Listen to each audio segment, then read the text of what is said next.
Hello, and welcome once again to the Roundtable, your weekly publishers and editors podcast here at the American Mind. I'm your host, Spencer Klavan, associate editor of the Claremont Review of Books and publicly funded editor of the American Mind. You didn't know that your tax dollars were actually paying my salary, but soon Trump will probably issue an executive order to correct all of that. I am here right now just one-on-one with managing editor Mike Sabo. Our publisher and president Ryan Williams is at an undisclosed secure location meeting and conferring with that shadowy cabal of Claremontsters you've read so much about in the New York Times. So it'll just be Mike and I for now, holding down that particular linguistic fort, but it'll just be Mike and I for the first couple segments, but then we will be joined in a little bit by buddy of mine, Giancarlo Sopo, who's a publicist and cultural writer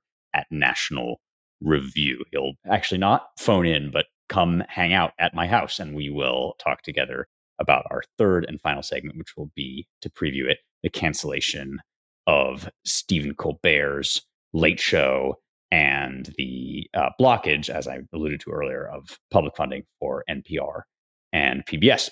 But now, Mike, let's you and I talk about RussiaGate again. I have to say, didn't entirely predict that this would come back into the news, although perhaps I should have, since one of the second Trump administration's major concerns seems to be relitigating some of these controversies from 2016 and thereafter.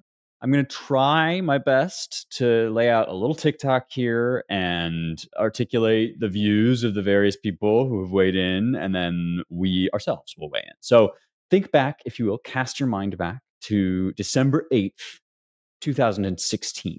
Donald Trump has been elected for the first time, to the shock and awe of the country. But Obama is still president. We haven't had the inauguration. So it's President Obama, President-elect Trump.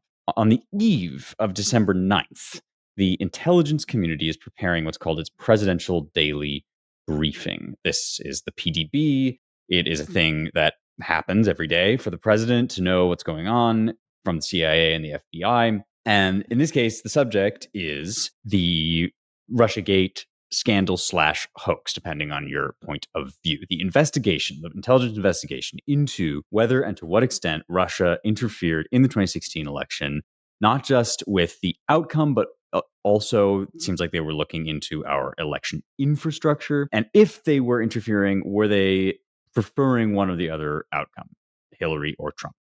On the eve of December 9th, that is on December 8th, the planned PBI says that basically there's no there at all. Russia neither influenced the election nor preferred President Trump to Clinton. Then, and I'm going here off a combination of different reports from Federalist, from Matt Taibbi's Substack, from Megyn Kelly's show, etc. Then it seems that the FBI under James Comey backed out of that statement, said we're not signing on to this assessment of the situation. DNI James Clapper, director of national intelligence at the time, James Clapper says, okay, we're going to kill this PDB. There's a meeting with the top staff officials. And then claim is the narrative is completely reversed and RussiaGate is effectively born. Now the story is that Russia did interfere. Russia did, in fact, want Trump to win more than Hillary. And this then dogged President Trump's first term for 4 years. And there's a little grace note here, sort of subsidiary question over who wanted to include the Steele dossier, which you may recall was the opposition research document that included the infamous P tape that was supposed to allege that Trump is on camera getting peed on by Russian hookers. It was extremely salacious. And this was one of the most scandalous parts of the RussiaGate hoax, according to Trump and MAGA crew. And some people are arguing that John Brennan of the CIA, who was probably the most pro-RussiaGate Obama administration guy, John Brennan, CIA, wanted the Steele dossier included. Others are saying that actually, no, that was his personal interest, but that the CIA's position was always no Steele dossier. I begin now to introduce the various different points of view. these documents were just recently released. The emails in which this whole thing is uncovered were just released by the current DNI, Tulsi Gabbard, formerly Democratic Congresswoman of Hawaii, now Trump's director of national intelligence, releases these various documents. And on one side, you have Tulsi herself, who says that this means Obama is guilty of, and I'm quoting, a treasonous conspiracy committed by officials at the highest level of our government, and calling for an investigation and prosecution to the fullest extent of the law. Matt Taibbi represents perhaps the most there reporter to write about this, saying that, in fact, yes, this is a transformation, a biased reversal under Obama, attempting to sabotage Trump's presidency. On the other side, you have Andy McCarthy of National Review, who says, no, actually, the statements, the position of the CIA and the FBI remained the same throughout. And the only thing that really changes is basically the individual opinions that are expressed in the emails versus the narrative that ends up getting kind of picked up and run with by Obama. And McCarthy makes a distinction between the claim that Russia interfered with our election infrastructure, which is what was, he says, denied by basically everyone, and certainly by this draft PBI for December 9th. But then what was always, says McCarthy, true was that Russia did interfere in the election of 2016, as it has always interfered in various elections, and that it preferred Trump. So there really wasn't much of a change. There was just there were sort of different facts, some of which are denied in one email, others of which are affirmed in the ultimate kind of Obama narrative. Before I state my own view on this subject, how did I do, Mike, in summarizing all of that? What did I miss? And is there? Like you said, there is just like a mountain of information to kind of wade through. I think I put some of it in the group chat, but only some of it. I mean, it's just, like Molly Hemingway's Federalist piece. Aaron Mattei, I think that's how you say his last name, at Real Clear Investigations, just did a very good piece. Ken and Spivak, actually, at The American Mind, just did also a very good piece, really looking at, the document dump, looking at the ICA, the tradecraft review that the CIA under John Ratcliffe just put out there, which was, I think it was actually republished at the Blaze 2 today as well. So there's just Megyn Kelly's been doing a lot of good stuff. Matt Taibbi obviously has been on this for years. I'm sure Lee Smith at Tablet. That's actually one guy I absolutely want to see his reaction to, and I have not. I don't know if he's put out a piece yet or not, but when he does, I will absolutely read that. But like you said, there's a lot of moving pieces going on. With DNI Gabbard on Friday, you have over 100 classified documents that she says, shows without a shadow of a doubt that it starts with President Obama. He directed his intelligence officials, Brennan.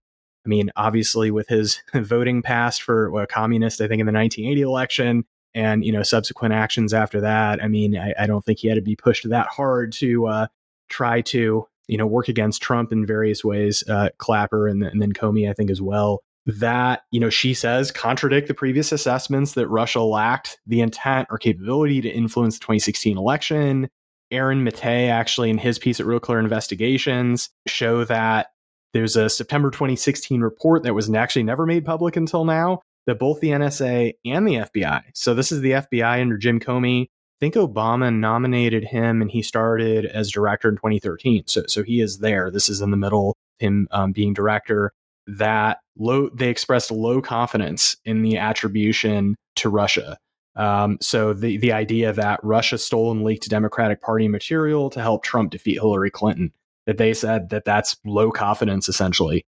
Which is interesting. Actually, Charlie Kirk just retweeted out, actually just a few hours ago, a declassified House Intelligence Committee report that's wild, that in his view, he said it reveals that Russia had huge amounts of potential anti-Clinton dirt, including internal claims that Hillary was on heavy tranquilizers, suffering intensified psycho-emotional problems. Like, we're not actually talking about Joe Biden. We're talking about Hillary Clinton here, 2016. Evidence of severe health ailments like type 2 diabetes, internal DNC comms that Obama and others found Hillary's health extraordinarily alarming, evidence of secret meetings with religious leaders where Clinton offered significant increases in funding from State Department in terms of their support, internal Democrat admissions that European allies weren't enthusiastic about a Clinton presidency and thought she wasn't up to the job to be the head of state, primarily because of her health.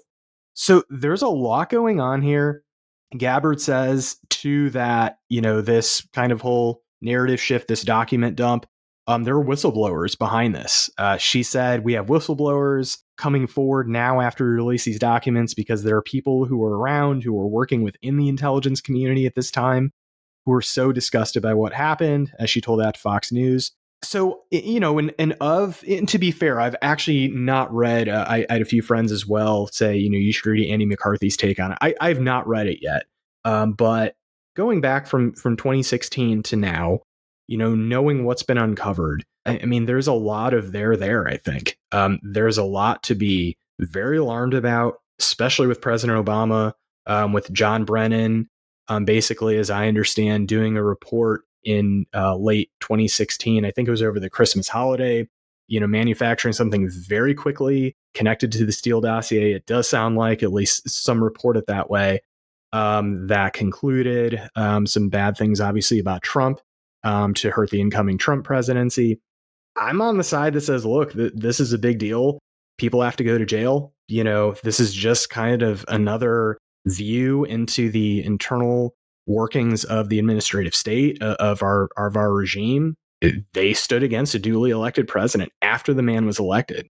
They obviously did everything they could, I think, before the election, but this is after he was elected. So this is, I think, a very serious thing. I know Andy McCarthy himself, I think in 2016, 2017, had some differing views on it at that time, and then ended up kind of, I'm not sure if he changed his views how much, but I think he thought it was a little more serious than he initially had, wrote a book, Ball of Collusion, about that. So, just with the whole crush of reporting from people I do trust over the years, like, again, people like Lee Smith, Molly Hemingway, others, I think this probably is closer to the worst case scenario than not. Well, okay. So I'm all for anything that tarnishes the legacy and reputation of Barack Obama. I think he was one of the most damaging presidents in my lifetime, probably the most, given that we didn't elect Kamala Harris and that Biden didn't get a second term. And I think he's got this, people still remember him as this kind of affable unifier, when in fact he was a spiteful, corrosive race baiter who probably did a lot to inflame the passions that ultimately erupted in 2020. And so in that respect alone, I think kind of excavating his role in lobbing this bomb into the first Trump presidency after he was already elected is to the good. And whatever it turns up will be of benefit to the historical record. I confess myself totally ill-equipped as of yet to adjudicate the extent to which these various claims that are being made, as you say, by people you and I both respect, including perhaps especially Taibbi, the extent to which these are going to be justiciable. I'm not a lawyer, as I've said before. I don't know whether or not there's going to be like a leg to stand on, but I definitely think it's more than worth looking into, if only for the Obama of it all and the historical record. I did read McCarthy's piece about this. As you say, Mike, he wrote a book, Ball of Collusion, about what a shameful episode this was in our history. So it's not like he's somebody that he's just a squish on Trump 2016 or Russia. He's a very careful and detailed legal reporter. I've benefited and profited from his work in National Review in the past. And I think, again, based on my own understanding, he's technically correct about some of these points, right? Like if you look at the emails that Tulsi is declassifying, I think it's probably true that if you parse the things that are being denied in the draft PBI for December 9th, and then you compare them to the things that were later claimed by Brennan's CIA and by Comey's FBI, that the changes are not so much reversals of statements of fact in every case as they are shifts in emphasis. Having said all of that and having granted McCarthy that, the whole thing about RussiaGate was the narrative that was constructed and the cloud of associations that was built up on total fabrications, right? I mean, the Steele dossier is the most egregious example of this, but the notion that was created in the mind of the average CNN viewer, let's say, was that Russia had meaningfully intervened to win Trump the election. And for all the reasons you just alluded to, Mike, it's not totally clear to me that that was Russia's intent. It's obviously the case based on stuff we already knew, as well as some of these new reports, that Russia's influence was completely negligible. That their efforts, and McCarthy agrees with this, right? That their efforts to intervene have been laughable always and were particularly clumsy and ham-fisted in 2016. If you want to look into like election interference, like then talk about 2020 at least in the same breath, right? This is like a minor sideshow that was elevated into a thoroughgoing delegitimization of Donald Trump's presidency for a major portion of the electorate. And that probably did have an effect, not as big an effect as some of the other stuff in 2020, but did have an effect in Joe Biden's election down the line. So this is like hugely consequential stuff. And the primary number one way that it was affected, I think personally, was through narrative confection. And what you're watching, in my view, what you're really watching in these Tulsi documents and in this TikTok is the confection of that narrative in real time, irrespective of the extent to which like the underlying fact pattern may have remained the same and not been reversed in a motivated way. It was clearly being built under Obama by top staffers as an act of sabotage against President Trump's first term. It's completely beyond my ken to know whether any of that can send anybody to jail, and if so, whom and in what ways. But my main point of dispute with McCarthy is not that he's technically wrong. It's that he's vastly discounting the significance of the things that he does concede happened, especially the way that this was kind of blown into basically a conspiracy theory about Trump's election. I think that's really fair. It's not so much about the legal analysis, which you're right, which I saw, and I actually can't remember where I read this, but where you look at the actions that were taken, can these people actually be brought to account under the law? I mean, that's obviously a question for Pam Bondi and the Department of Justice. As far as I understand, I'm not really sure, things that were done in 2016, 2017, if people can be brought to trial over that, if that somehow violated a law or this or that on the books that I'm not aware of. And that's absolutely very possible.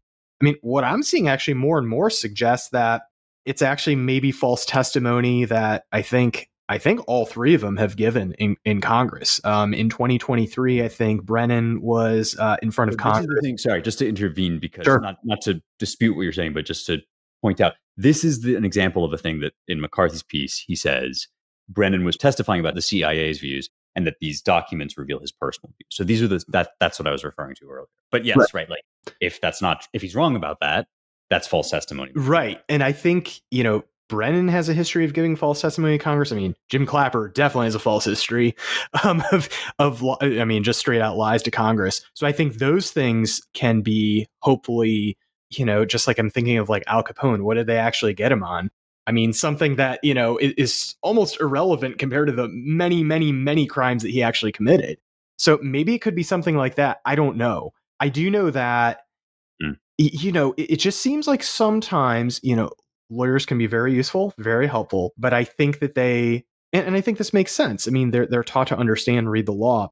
I think sometimes the political significance, as you're pointing out, and the political stakes and the political narrative might elude them at sometimes. So I think you're pointing out a very important part, which is, look, the lawyerly art is part of it, but as Aristotle said, politics is the tectonic art. So this is why I think it's a bigger deal sometimes than, say, you have a lawyer with a JD, even from a good school, look at this and say, okay, I mean, there's something there, but I don't know. Okay, I mean, maybe according to the law, maybe not, but I mean, Trump can use this. I mean, Trump in really many ways, I think, is like the FDR of our age, and basically delegitimize the other party, like FDR tried to do with Republicans, calling them, fascism here at home in his 1944 State of the Union address. Trump can do that. I mean, this This could, if used in the right way with the right comms, and especially with, JD Vance say wins the 2028 election, I mean, this could delegitimize the Democratic Party at the national stage and really cause them to make some, I think, needed changes there. I mean, it doesn't look like they're going to do it on their own. I don't see any evidence of that at all. I think Mark Warner, who's a senator, and some of the other Democrats who have talked about, what the Tulsi document dump and everything said, there's nothing here. It's all lies. It's all, Trump lies. I mean, they're not interested in any of this stuff. So I think the political aspect, what Trump can do with it to help, delegitimize, anything approaching any of those actions, I think is the most important thing to probably come out of this.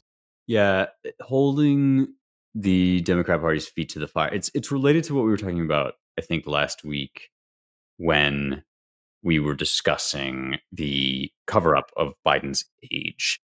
It's not that cover-up, like that you're necessarily going to unearth some one damning piece of evidence that really like brings justice raining down upon the heads of those who perpetrated that cover up. And that is something that people on our side, I think, hunger for and lust after in a way. Definitely. Silver bullet all the time. Smoking gun, et cetera, et cetera. And there was the Epstein thing was the other one that we were talking about where people want this.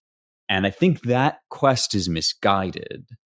And yet, these sorts of relitigations can still be very helpful because they remind us the context within which the second Trump presidency is occurring. And as you indicate, Mike, they may have a role to play in driving a nail into the coffin of at least the Democrat Party that produced Joe Biden. Now, there's a whole separate issue to do with the wing of the Democrat Party that produced Zoran Mamdani. And there's a much larger kind of cultural enterprise at stake having to do with the thorough discreditation of communism, basically. Like you have to get to this point, and I saw somebody posting this, like we have to get to a point where to be an ex-communist is as shameful as to have been an ex-Nazi, right? Mm-hmm. The legacy of communism merits that, but that the left's grip on culture is such that we're not in that place at all. And so if that's the cultural project for sort of delegitimizing the radical young left, the cultural project for delegitimizing the old left is, I think, bound up in just like really not letting people forget what we just lived through over the past 4 years. Now, my other political question that is kind of on the other side of this is, okay, I see the value in that.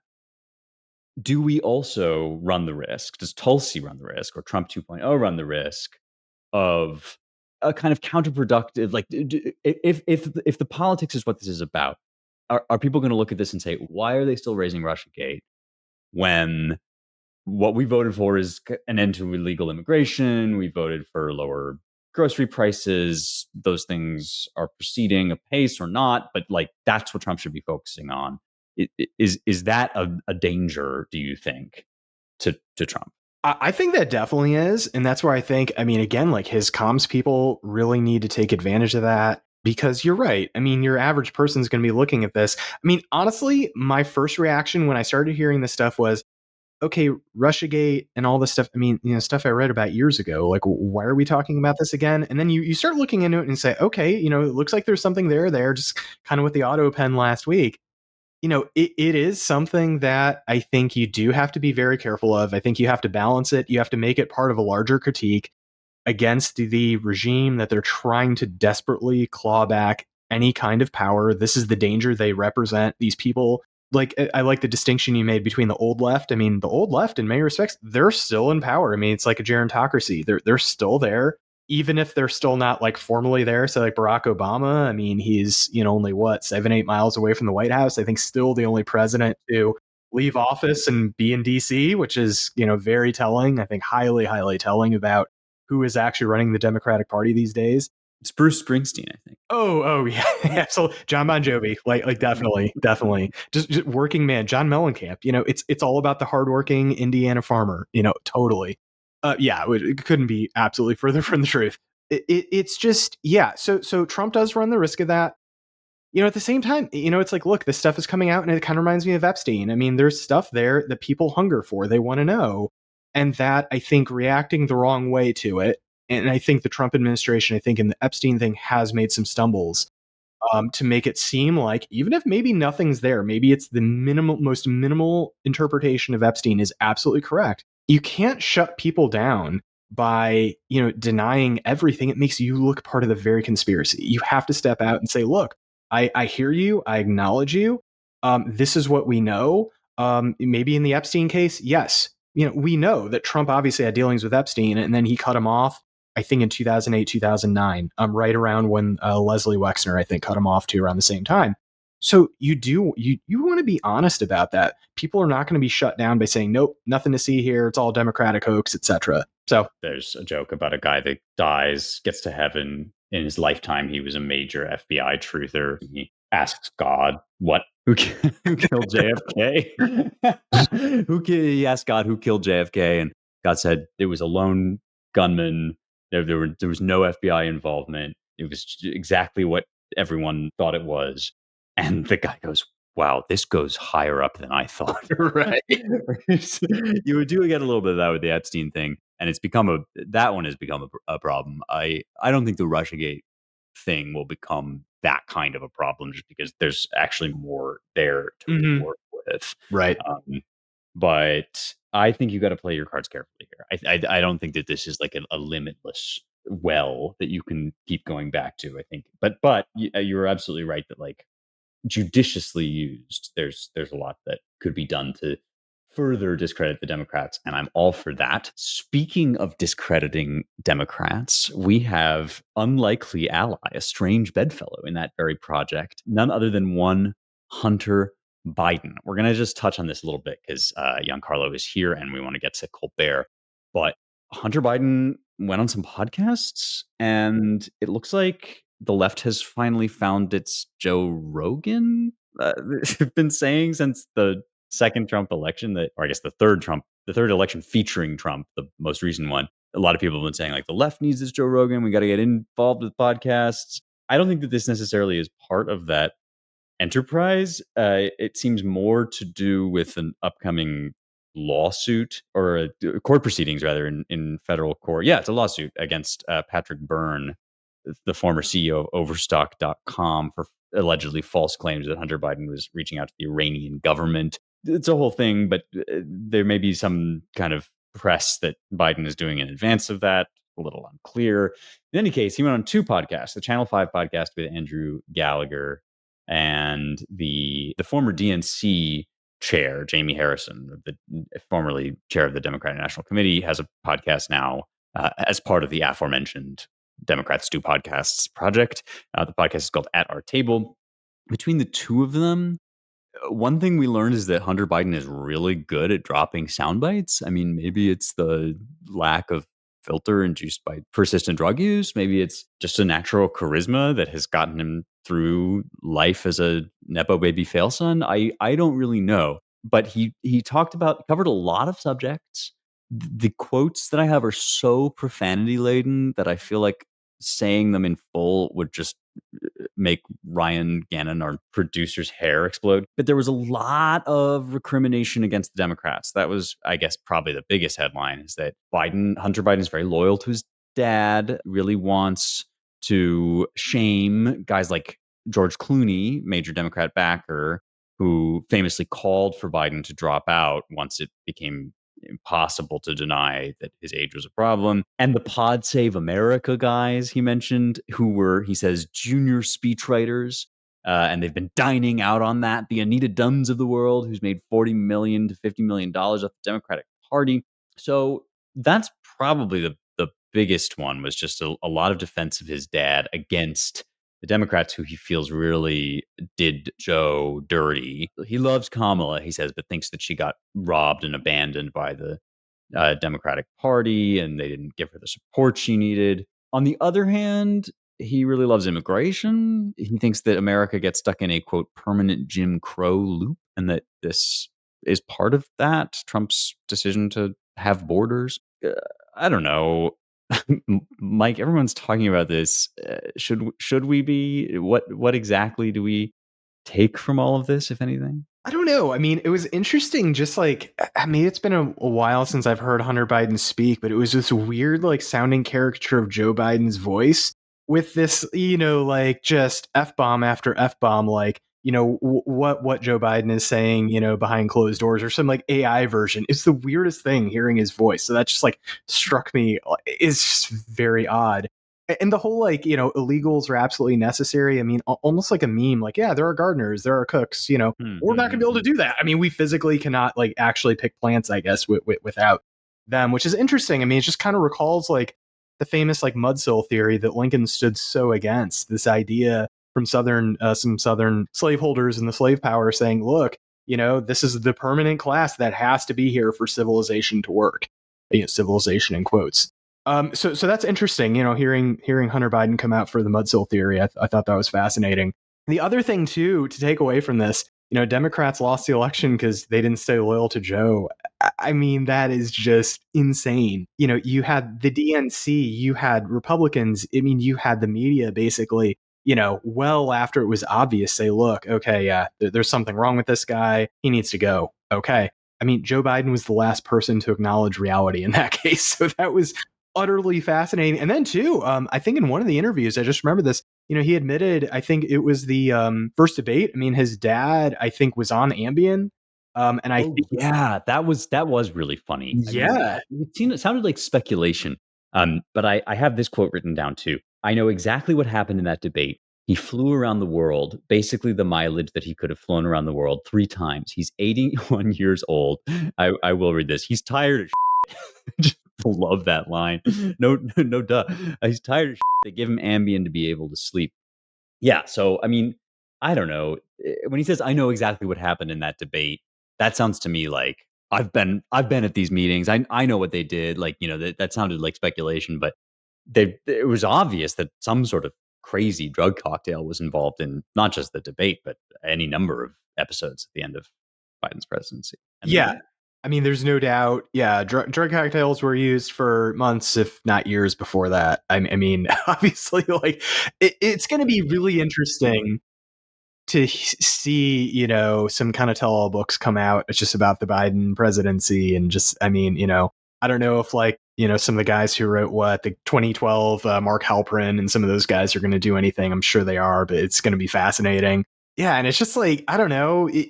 In one respect, it certainly humanizes Hunter Biden, but in another respect, you see, okay, this is. I mean, I actually want the Democrats to keep doing this because they're just going to keep losing over and over and over again. But I think, like you said, actually, to bring it to the previous segment, this is really the old left, and in so many ways, it's kind of a sideshow. It's like, like watching, say the Osbournes, Ozzy Osbourne, who just passed away. It shows, kind of what's been. But I don't think this really affects, say, what's going on in, New York City, what's going on in Minnesota and Minneapolis right now with the mayoral race there. So it's interesting. It's almost like more entertainment, kind of boomer entertainment than actual, like, cutting edge. Hey, this is what's happening, and we're ahead of the curve here. Yeah, he looks so good for his age. I hate to say this for a number of reasons, chiefly because I don't want to believe that, like, for all that Brian Johnson is trying to hack his body to live forever, the real key is just like ungodly amounts of heroin and ketamine. Right. But like, I'm not saying. I'm just saying, like, the one of those guys between Brian Johnson and Hunter Biden, one of those guys looks like a gaunt vampire who's about to keel over, and one of them looks like he's in the full bloom of health, just the prime of his youth. And I Right. think he's getting up there because his dad's super old, and he's no spring chicken either. So he looks really good, but then he opens his mouth and he does have this extremely boomer energy. You're absolutely right. And he reminds me a little bit also of Jason Bateman, somebody I've been listening to because Ryan put me onto the Smartless podcast. And there's this whole genre now, actually, of affluent white liberals, I guess, who they're so rich. And I kind of love this for them. They're so rich that they just don't even have to begin to read the prologue to the book that we're all halfway through. Do you know what I mean? Like, they've Oh, just absolutely. completely not even begun to understand. Jason Bateman, this is a bit of a tangent, but it's illustrative of the larger point. Jason Bateman was on a show, I kid you not, called The Best People. And I forget who hosts it, but it's another fellow traveler in the affluent white liberal community, person of affluence and liberalism. And Bateman starts talking about like what's wrong with this country. And he's got this really sort of serious demeanor and affect. If you saw him on Ozark, which is a great show, and generally Bateman's amazing, but he's got this very low affect, kind of straight tone delivery. Makes it sound like he's a person of great substance. And he thinks of himself clearly as somebody with really serious political opinions. And he embarks on this whole thing like, what I think is that news outlets should have to have like, in the same way that restaurants need to have ratings, health ratings outside their window, like A, B, and C, get a letter grade. Why don't we do that for news outlets? I think that would be a major. It's like this guy is so far clued out that he doesn't even realize what he's talking about is the thing that caused the problem that we are all now dealing with, right? That we've all kind of gotten over the fact that that didn't work because the people writing the letter grades turned out to be scumbags. And now we're trying to figure out how to live in this scrambled post-truth world. And Jason Bateman's like, have they tried? They could call it like, it could be like checking facts officially. Like they could call it fact checking, It's like, yeah. It's like, maybe on, if they affix something like maybe parental advisory stickers to our music, and they could let parents know that this is a bad thing. Their kids should not listen to this. Have you ever thought about like, what if we had movies, but you could only see them if you were 13, unless you had something like a parental guardian? Yeah, exactly. That's what it is. And the Biden thing too, it does feel that way. It's like, immigrants, like we need a nonstop flood of uninterrupted, unimpeded, like basically wage slave labor for America to continue to function. Like, has anybody thought of that before? Yes, your father. Like that was the argument that was made by the Democrats right up until the end of the Biden presidency. Anyway, this is too much fun and we could go on forever. But Giancarlo Sopo of National Review was actually in my house right now. It's terrifying. The man just appeared suddenly out of nowhere. This has never happened with a podcast guest before. Giancarlo, if you can hear me, you're up. Hey man, good to see you. Good to see you too, man. We called you in here because we have a distinctly cultural topic that we thought you would be good to weigh in on. And we need to know some industry secrets. The main kind of object of everybody's discussion right now is Stephen Colbert. Like I can't count the number of podcasts and or like big news outlets that have dropped into my inbox recently. Like Stephen Colbert has been canceled. And it's actually even more than Colbert. It's the Late Show with Stephen Colbert, but it's also the Late Show franchise altogether. So CBS has been running this franchise for years and years and years. Colbert's only the latest host of it, and he's gotten kicked off. Some would say, and this is going to be the controversy that we discussed, some would say as part of a general kind of late night decline, that people are watching TikTok, they're watching comedy elsewhere, they're doing streaming, et cetera, et cetera. There's this traditional late night slot kind of around midnight, but people aren't really watching TV really at any set time anymore, but certainly not then. So when Colbert says like, well, I'm number one in this slot, it's really not that big of a claim. The other claim he's making is that this is a political act on the part of CBS. CBS's parent company is Paramount. Paramount, you may know or recall, listener, also hosts 60 Minutes. And 60 Minutes was the object of Trump's recent lawsuit, which just settled. Paramount had to pay $16 million as part of that settlement over an actually edited interview with Kamala Harris that Trump alleged was kind of election interference. So that's settled. And this has been an object of horror on the left because it seems like, well, now the independence of the media is being compromised. They've had to pay a bribe to the president. On top of that, they now want to merge because Paramount, like a lot of media companies, is suffering. They want to do this basically bailout merger with Skydance, which is a younger media company. They need FCC approval for this. And so the allegation is that all of what they're doing is basically they needed a head. They needed a sacrificial object in Stephen Colbert, and he's a noted liberal and Trump critic, and so he's now been axed.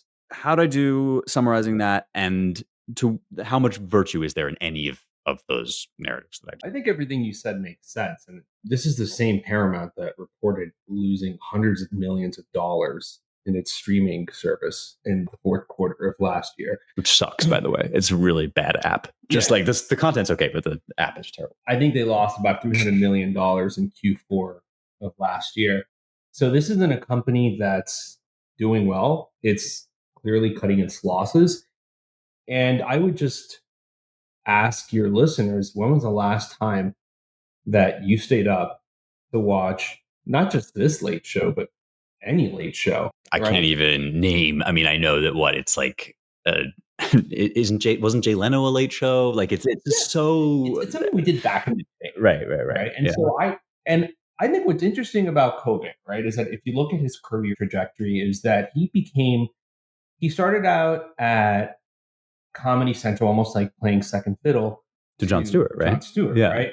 And then they gave him his own show in 2005, and it was hilarious. Yeah. Because the show was essentially a parody of Fox News.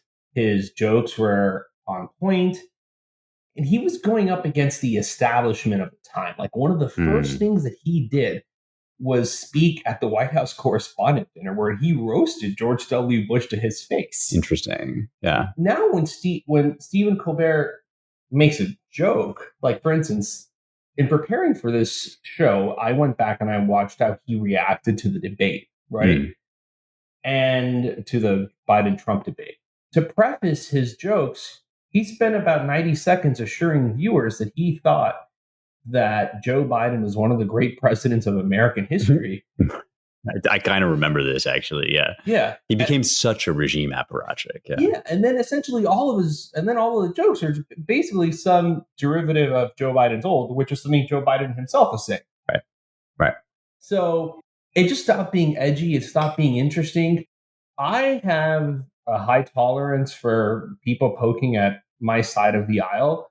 I'm perfectly comfortable with jokes at the expense of my my party, but they've got to be funny. There are a lot of funny things happening on the other side of the aisle, and if you're just ignoring them all the time, then you're not really selling me comedy. You're not trying to make me laugh. You're feeding me propaganda, and I'm going to judge you as propaganda. And I think the American people spoke. His show was losing a ton of money. You don't have a constitutional right to have a show on network television. What? I was reliably informed. I would not have been so enthusiastic this July 4th if I didn't know that I was guaranteed at some point in my life as married. Yeah, no, this is like a really interesting point that not only is late night losing money, not only is Paramount losing money, Colbert specifically was apparently losing money. Not because he is like the worst comedian. He's obviously a talented guy, and there was a time when he represented kind of the bleeding edge. It was counterculture. Yes. And like look, I looked up the poll numbers. In 2008, young people voted for Barack Obama by like 30 points. Okay. That shifted 20 points in the following 16 years. So, in other words, Harris only won young people by 10 points, right? So, he essentially, like, he would never really beat up on Democrats in the Colbert Report, but he was playing to his audience. Yeah. But his audience changed, and he didn't change with them. And what ended up happening is that the people who do tune in regularly to late night TV, many of them just tend to be older. So it was like a pretty lame mix of boomer jokes that just weren't particularly daring, and the butt of the joke always became the same set of people. Right. And I think at the same time, which is a point that you raised in your column that I think is very smart, is that Donald Trump has put a lot of comedians out of business because Donald Trump is funny. That is a really, I mean, I actually set out to write a slightly different piece about this. I guess we should plug, since this is the American Mind podcast, that I have a piece about this at americanmind.org, which our listeners should go to. But I set out to write a slightly different piece that was about profanity, because I was thinking about, do you know the George Carlin routine, like 7 words you can't say on TV or whatever? And I was thinking, like, Jon Stewart and Stephen Colbert both, when Trump comes up, it's not just that they get less funny, it's that they are clearly like choked with rage, and they just start basically telling him to go f himself. And not just basically, but literally telling him to do that. And I was comparing that with how shocking and interesting the George Carlin routine was when that was unusual to see, and how now the weird edgy thing is actually like Nate Bargatze, who doesn't swear at all and who is like so different from all of these guys. And these guys are still stuck in the world where it's edgy and cool to swear at the president. Having said all of that, the thing that I realized while writing the piece is that actually the greatest stand-up comic of our moment might be Donald Trump, like him or hate him. Yeah, no matter what you think of his policies and his bravado and his public persona, he's genuinely funny. Mhm. And it's not just a public thing, because I said public persona, I should probably clarify. I don't know, like a single person who has met him and doesn't walk away thinking that even if they dislike his policies, Yeah. they will give him credit and say he's hilarious. He's so funny. His timing, I will say, like, and you're right, like, this is really a sort of a cultural rhetorical point about his appeal and not about his policies. But when he was talking about Pete Buttigieg, did you see this? He goes, he goes, Pete Buttigieg, he was the Secretary of Transportation. He doesn't know anything about transportation. He probably rides his bike to work with his husband on his like on the same seat with Chastity. That's a very nice relationship, by the way. I mean, it's the M dashes that really the digressions that get you. No, I think those are great points. I mean, I remember, in elementary school before I went, turning on the Daily Show, Craig Kilborn, I think, was still host at that time. So even pre Jon Stewart, I remember Jon Stewart. I remember him bringing Colbert on as, I think it was like a reporter at that time, and then had his own show. And just seeing the talent. I mean, this is the thing. Colbert is just one of those guys that just gets me. It's like seeing this obviously massive talent, and then just seeing it waste away on the Late Show over the past. I think he's going to be finishing up next year. I think it's going to be his 11th season, and that'll be it for the entire thing, which was started with David Letterman in 1993 when Letterman came over from NBC. And it's just amazing. I was actually just looking up. I was really curious about this. Like, what were the average audiences of, say, Johnny Carson around, like, the top of his game? 10 to 20 million per night. Granted, I mean, the media landscape was totally different. Many less channels. But I mean, this was like a national thing that people did. I mean, at the height, I think his Johnny Carson's final show, I think it was 1992, and then Jay Leno took over, 50 million people. I mean, you're talking about, at that time, possibly a quarter of the country or even more than that. So, I mean, it's amazing just to seeing how this shift from the televisual kind of world into the digital world is happening. But yet, you have, so many boomers, and really actually in this case with late night, it's almost all Gen Xers. Jon Stewart, I think, is the only boomer there, who it's like they're wearing the skin suit of these things that they were given and just totally destroying it through like cynicism, ideological politicization. I mean, it's just kind of astounding what they've done. And they are not delivering any of it to future generations at all. And it's totally passing by. There's an interesting, and this again is kind of a politically neutral point, but when you think about Letterman, you think about Carson, you think about the monologue. At least I do. And wasn't there, so I can't say for sure that this was how people experienced it at the time. But I think that what really defines late night as compared with other like interview shows, because you do get celebrities on and then you have all these famous interactions, but like the monologue is really what makes a late night show and a late night host. And now that material, basically all of these shows are trying to compete online. So they're going on YouTube and they're getting these clips and they're whatever. But the clippiest part of a late night show is actually not the monologue, it's the interview. And so the things that go viral now are often from the kind of meat of the show. And the monologues are really not competitive against Instagram Reels or TikTok or Donald Trump or Nate Bargatze or whoever. And that is just another reason why. Do you guys think like that we're going to see the Colbert podcast? I mean, something is coming up, right, with him? Yeah, probably. I'm sure he would do something like that. But I think one of the points that you guys raised here, you guys brought up a very important name, which is Johnny Carson, right? Yeah. You could go online right now and watch some of those Johnny Carson interviews, like the time that he had Don Rickles on to roast Frank Sinatra. But you had not just Don Rickles, you had Frank Sinatra on the show. Yeah. Yeah. And Rickles was ripping Frank before a national audience. It was like genuinely funny. And you watch it today, 40 years later, 50 years later, and you will still find it hilarious. Hmm. Stephen Colbert does not have interesting people like that on his show. He's had Stacey Abrams on 4 times. The president of planet Earth, Yeah. as Star Trek. So the other thing too is that these shows just kind of like just became way too commercialized. A lot of some of the similar problems that you see in Hollywood is that they just became vehicles themselves for products and political campaigns, right? So these shows just became an opportunity that you're going to have somebody come in to plug their movie, or some politician to come in and plug their book. Yeah. And it became very rote. It became very predictable. And comedy can be many things, but it cannot be predictable. If it's predictable, you don't laugh.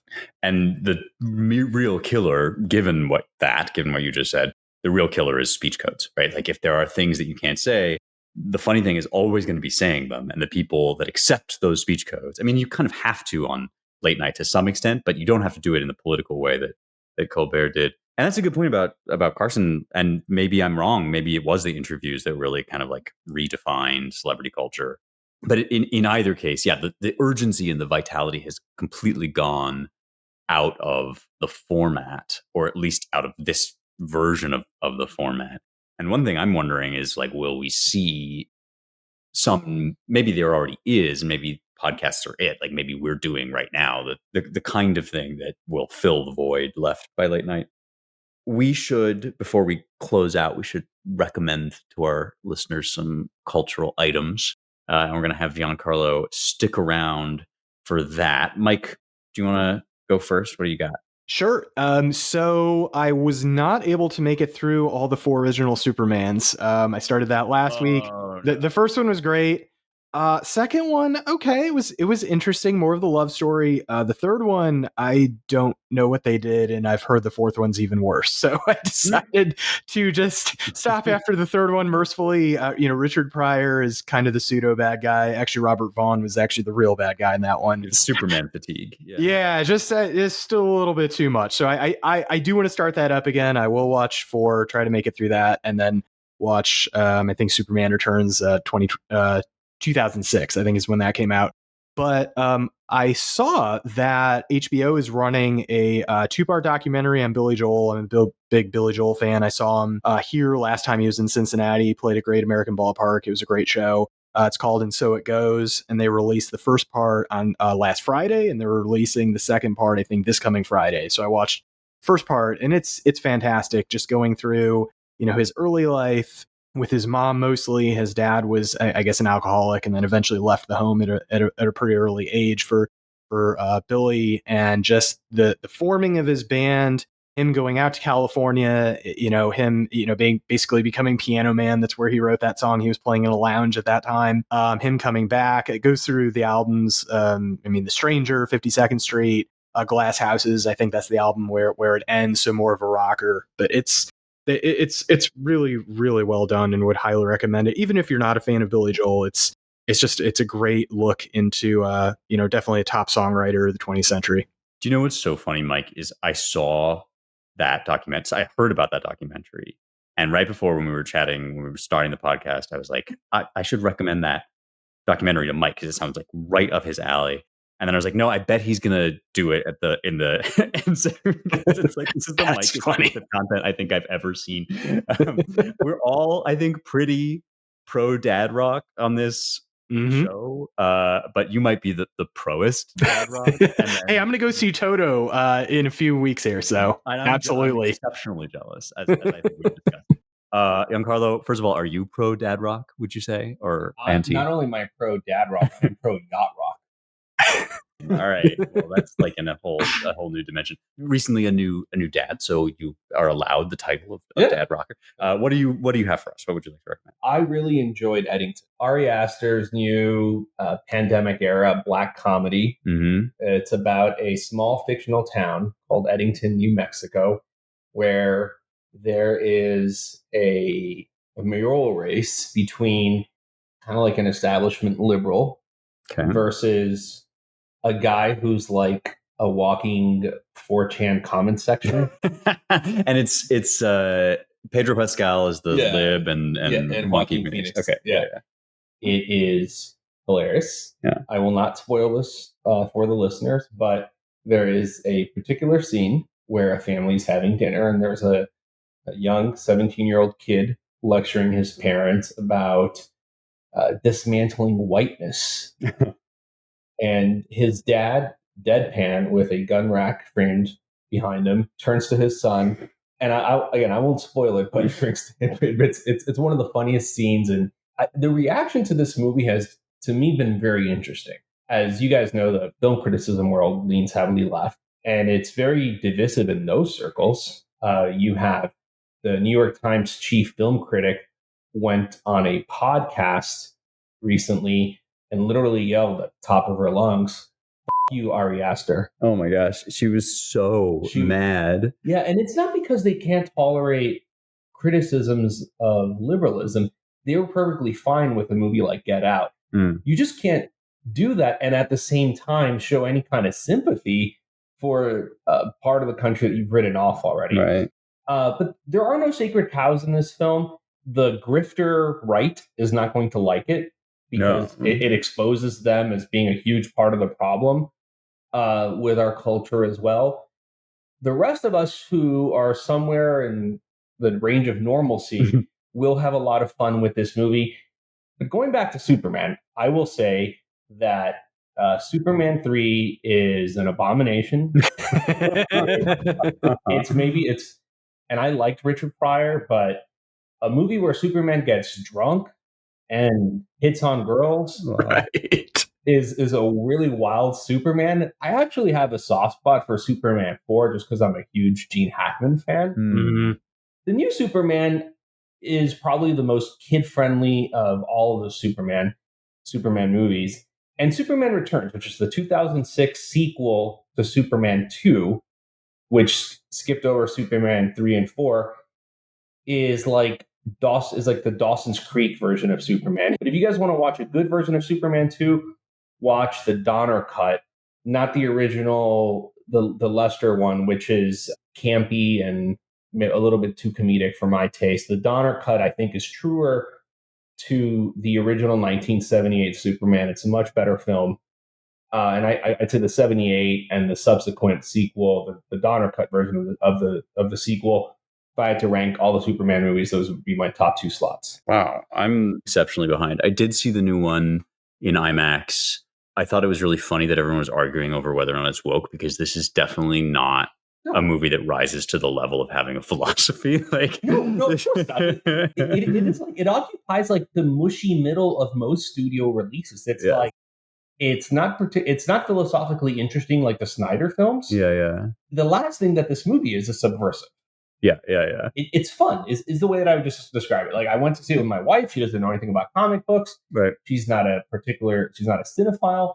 And she just walked out. She goes, "Oh, that was very refreshing." I think the most woke reading of it you could give, or the most conservative anti-woke reading of it, I guess you could give, is that there's a fake international conflict in it, that one of the countries I think is clearly supposed to be a proxy for Russia, and the nation that they are invading is like an Indian nation. And so I think that like James Gunn, just operating from the basic lib mindset, has just slotted the Ukrainians in as the wretched of the earth. And so he made them sort of vaguely brown just because. But that's like, again, it's not so much that he's trying to push a philosophy as that he just like lives in a world. I knew that when we had Giancarlo on, this would basically just become a film podcast. So we're now a movie review podcast. I should do my rec and we should close out. I have a Netflix show recommendation, but since we've done a lot of cinema, I will save that for next week and instead recommend an old book, The Monk by Matthew Lewis. This is I believe, mid 18th century novel. The guy that wrote it was called Monk Lewis by his friends and admirers because he was a total one-hit wonder. This book took off, big bestseller. Everyone loved it. It was the only thing he ever did of any like literary note. It's campy, it's melodramatic, it's picaresque, it's sexy. It's written with such a vital style still. Like, the prose leaps off the page in a way that novels from that era don't always. Like, there's a lot of those books are really good, but that they've come across as very stilted. This is certainly elevated language, but it really still has a lot of kind of piquancy to it. The story is extremely convoluted, kind of in one of those like post-Shakespearean ways where you have people in disguise and pretending to die and et cetera, et cetera. And there's like supernatural elements too. But the number of times that I have audibly gasped while reading this book is totally not what I expected when I opened this novel as part of my Spencer Reads Novels on the Weekends series 2025. But it's short. It's that you can read it pretty quickly. It's not stuffy at all. And it's also got some profound reflections on like the nature of pride, which is kind of its major theme. So thoroughly recommend Monk by Matthew. Have you guys read this book? I have not. I have not. No, I just added it to my Amazon wish list, so I'm looking forward to it. Michael Knowles sent me a text of his kid holding this book at the beginning of this year. So it's like the most random reason that I'm reading it is just like a friend of mine showed me an image of it. I was like, that looks interesting. It's amazing. That's all the time we have. Thank you very much, Giancarlo, for joining us. This was a blast. Thanks, Mike, as always, and thanks to our listeners always for tuning in. If you want to know more about the work that we do, the aforementioned American Mind website is americanmind.org. We also have a sister publication, the Claremont Review of Books, at claremontreviewofbooks.com. And if you want to support the work that we do, you can go to claremont.org/donate and tarnish your name forever by association with the evil right-wing ideologues at the Claremont Institute, which we would greatly appreciate, whether you want to do it anonymously or not. And always, if you want to shout the podcast out or be shouted out on the podcast, you can do that in the comments. Check out our DC-based Center for the American Way of Life at dc.claremont.org. Thanks very much to our production and engineering crew, the brothers G, Jake, and Ryan Gannon. And thanks to you all for listening. We will talk to you next week.